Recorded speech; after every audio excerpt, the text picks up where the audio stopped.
ಯಾಕಂದ್ರೆ ಆ, ಸಾಂಸ್ಕೃತಿಕವಾಗಿ ಯಾವುದಾದ್ರೂ ಒಂದು ಘಟನೆ ಒಂದು ನಾಡಿನಲ್ಲಿ ಸಂಭವಿಸ್ತಾ ಇರಬೇಕು. ಅದು ಒಂದು ಚಳವಳಿ ಆಗ್ಬೋದು, ಅಥವಾ ಒಂದು ಕ್ರಾಂತಿ ಆಗ್ಬೋದು, ಅಥವಾ ಒಂದು ಸಾಂಸ್ಕೃತಿಕ ಸಂಪನ್ನತೆ ಆಗ್ಬೋದು. ಅದು ನಡೀತಾ ಇದ್ರೇನೆ ಸಮಾಜದ ಆರೋಗ್ಯ ನೆಟ್ಟಿಗಿರತ್ತೆ. ಸೊ ಈ ಸಮಾಜದ ಆರೋಗ್ಯಕ್ಕೆ ನೀವು ಸಂಜೀವಿನಿಯಾಗಿ ಈ ಕಾರ್ಯಕ್ರಮ ಮಾಡ್ತಾ ಇದ್ದೀರಿ. ನಾವು ಅವರು ಮಾಡುವ ಕೆಲಸಕ್ಕೆ ಈ ನಾಡಿನಲ್ಲಿ ಯಾವತ್ತೂ ವಿರೋಧ ಇಲ್ಲ, ಯಾವತ್ತೂ ವಿರೋಧ ಇಲ್ಲ. ನಾವಿಬ್ರು ಒಟ್ಟಿಗೆ ಕೆಲಸ ಮಾಡಿದ್ರೆ ಜನ ಪ್ರೀತಿಸ್ತಾರೆ. ಜನ ಪ್ರೀತಿಸ್ತಾರೆ ಅಂದ್ರೆ ಅವ್ರ ಬದುಕಿನಲ್ಲೂ ಪ್ರೀತಿ ಹುಟ್ಟುತ್ತೆ. ಅವರ ಬದುಕಿನ ಪ್ರೀತಿಗೆ ನಮ್ಮ ಸಂಗೀತ ಮತ್ತು ಇವರ ದೃಶ್ಯ ಸಹಾಯ ಮಾಡುತ್ತೆ ಅಂತ ಒಳ್ಳೆ ಕೆಲಸವನ್ನ ವಿನಯ್ ಮಾಡಿದ್ದೀರಿ. ಮತ್ತು ಈ ಕಾರ್ಯಕ್ರಮವನ್ನ ಬಹಳ ಅಚ್ಚುಕಟ್ಟಾಗಿ ಸ್ಕ್ರಿಪ್ಟ್ ಮಾಡಿದ್ದಾರೆ. ನಮಗಿದು ಬಹಳ ಇಷ್ಟ ಆಯ್ತು. ಸೊ ಈ ಒಂದು ಕಾರ್ಯಕ್ರಮ ಸಕ್ಸಸ್ ಆದ್ರೆ ನೀವು ಇಡೀ ಕರ್ನಾಟಕದಲ್ಲಿ ಇಂಥ ಒಂದು 5 ಕಾರ್ಯಕ್ರಮಗಳನ್ನು ಮಾಡಿ. ಎಲ್ಲಾ ಕಡೆ ಸ್ವಲ್ಪ ಆರೋಗ್ಯ ಕೆಟ್ಟಿದೆ, ಹಾಡು ಕೇಳಿ ಮಾತು ಕೇಳಿ ಆರೋಗ್ಯ ಸುಧಾರಿಸ್ಲಿ. ಈ ಸಮಾಜ ಸ್ವಸ್ಥವಾಗಿರ್ಬೇಕಂದ್ರೆ ಸಂಗೀತ ಸಾಹಿತ್ಯ ಸುಭದ್ರವಾಗಿರ್ಬೇಕು ಅನ್ನೋ ನನ್ನ ನಂಬಿಕೆ. ಒಳ್ಳೇದಾಗ್ಲಿ. All the very best.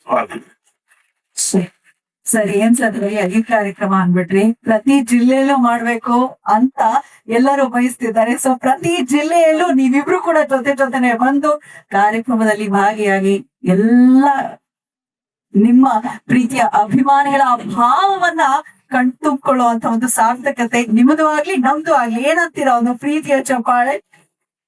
ಇನ್ನು ಈಗ ನಾವೆಲ್ಲರೂ ಕಾಯ್ತಿರುವಂತಹ ಸಮಯ.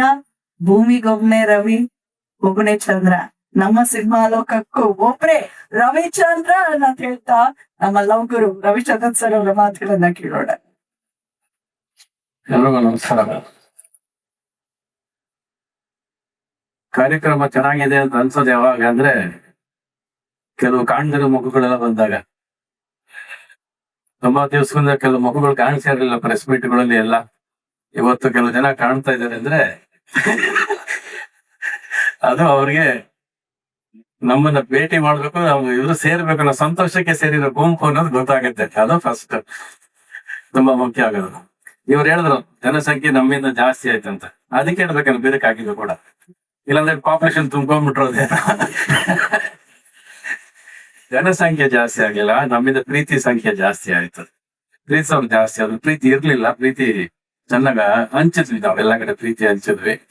ಬಹುಶಃ ಈ ಜೋಡಿ ಏನಕ್ಕೆ ಈ ಕಾರ್ಯಕ್ರಮ ಬಂದ್ಬಿಟ್ಟು ನಾವು ಮಾಡಿರೋ ಹಾಡುಗಳನ್ನ ಹೇಳ್ಕೊಂಡು ಹೋಗೋದು, ಇಲ್ಲ ಹಾಡುಗಳನ್ನ ದೃಶ್ಯಮಾನ ಎಲ್ಲ ಚಾನೆಲ್ಗಳ ಫಸ್ಟ್ ಬಂದ್ಬಿಡ್ತು. ಬಟ್ ಇದ್ರಿಂದ ಅಡಗಿರೋ ಅನುಭವನ ಹಂಚ್ಕೋಬೇಕು. ಇವಾಗ ಇವಾಗ ಇಂಡಸ್ಟ್ರಿ ಕಳ್ಕೊತಾ ಇದೆಯೋ, what is the industry losing ಇವತ್ತೆಲ್ಲ ಏನ್ ಕಳ್ಕೊತಾ ಇದೆಯೋ, 1986 ಇಂದ ನಾವು ಏನ್ ಮಾಡ್ಕೊಂಡ್ಬಂದು ಈ ಅನುಭವ ಅದು ಇವಾಗ ಜನಗಳ ಜೊತೆ ಸಿನಿಮಾ ಇಂಡಸ್ಟ್ರಿ ಅವರಿಗೆ ಹಂಚ್ಕೋಬೇಕಾಗಿರೋ ದಿವಸ ಬಂದಿದೆ. ಇವತ್ತು ಹೇಗೆ ಸಿನಿಮಾ ಮಾಡ್ತೀವಿ, ಹೇಗೆ ಹಾಡ್ಬಿಟ್ಟು ಮಾಡ್ತೀವಿ, ಅದು ಹೇಗೆ ಸಕ್ಸಸ್ ಆಯ್ತು, ಅದು ಎಲ್ಲಿಗೆ ರೀಚ್ ಆಯ್ತು, ಅದು ಇವತ್ತು I think that portion is left over.